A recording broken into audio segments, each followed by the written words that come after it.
Hello, good afternoon, good morning, good evening, whatever time you're on when you see this.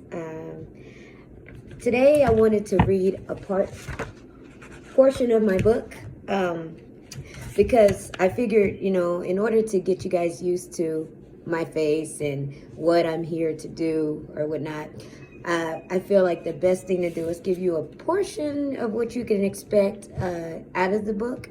And in honor of the LGBTQIA, I'm not sure the rest of the letters, but in honor of us, because I am a part of the community as well, in honor of us for this month, I thought this would be the best part to pull out where I talk about my first girl experience in one of my chapters. So, I just want to read a little bit to let you get an experience of what to expect out of the book. So, without further ado, I'll start with girlfriend number one, my first female experience. Let's see. This was the first time when I began to realize that people's belief systems play a major role in how they receive differences. Whether it's homosexuality, race, religion, political views, etc. What we believe, we stand by it. That is, until someone shows us something different. It is very important to represent ourselves in the best light possible, to shed light on darkness and help open each other's minds. Someone always has to see and feel the pull to take a stand and make a change. Otherwise, Black Americans would still be slaves, women wouldn't have any voting rights, homosexuals would still be cast out, and worse, etc. This is what evolution is all about. We as a people need to evolve and allow God's greatest creation, us, to show one another a different way. Inclusion, not exclusion.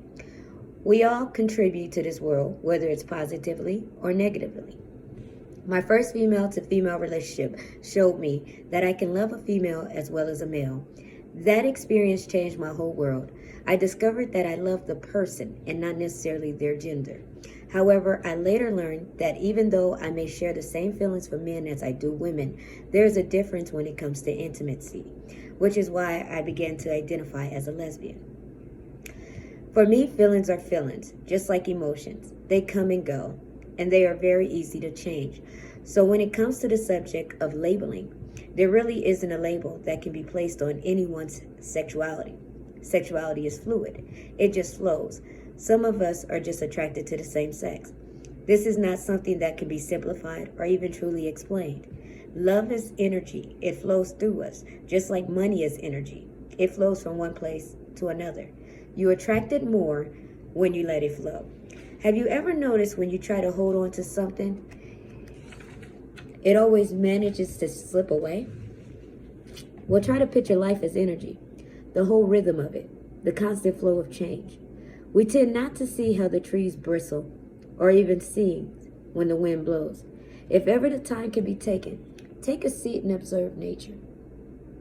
Close your eyes and feel the peace and serenity of just being still, and you will begin to experience through your senses how life becomes less complicated.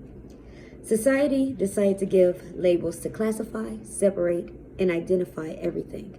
However, all of God's creation, the whole universe, and everything that is in it is connected. More now than ever, we have to act as a collective people willing to open our minds. As of today, we have already changed drastically within this short amount of time. Our new generations do not think nor act nearly the same as we once did.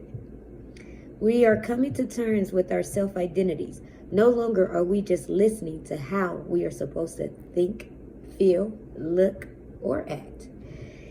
It is an awakening that is taking place. We are no longer restricted to the old way of life. Now, I'm saying this with just cause. Not everything is okay. What I'm saying is that we cannot speak for others and continue in the same way, just because it's always been that way. Now, it is time to break out of doing what we've always been doing and allow other people to live without judgment and prejudice. Homosexuality is not the worst thing that has happened to this world. In actuality, in all In all actuality, when have we heard of gay people harming others because they were not gay and performing hate crimes on heterosexuals? I stand up for everyone's personal and individual rights. I am gay, but I'm not throwing that in anyone's face.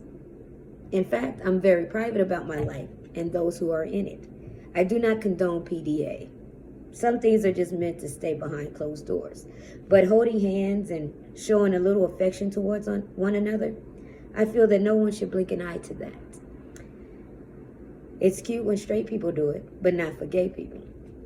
Love flows through the heart and into the soul, not from the outside. Remember, it's energy, so it cannot be seen, but felt. The point is, we all sin and fall short of the glory of God. The truth is, we have gotten comfortable with sin. Fornication and adultery has become the norm. It's a common thing to cheat and fornicate with mass amounts of people, including 3 or more now. If no sin is greater than the other, then how is it that we are able to make that judgment call of what is acceptable and what is not? I do not hear the Holy Bible being thrown up nearly as much for any other sin than homosexuality. However, we all know better, and for those who do not know the commandments of the great I am, we all know right from wrong. It's embedded in our spiritual makeup. For instance, when a lie is falling off your tongue, you know it right away. If you are about to cheat, you know that also. Same thing with stealing. There's no excuse, but somehow we can come up with plenty of excuses every single time. I believe love is love, no matter who we give it to. In fact, that's what we need to focus on giving more of to the world. I thank you all for listening, and I hope that it was something that inspired you as you listen to this insert of my Bible. I'm sorry, of my book. And in the coming weeks, I may come out with some more inserts just to give you an idea of what to expect when you read my book. Again, I appreciate you. I love you. Thank you for your support. And I am a set on her throne, and I'm out. Until next time, thank you. God bless.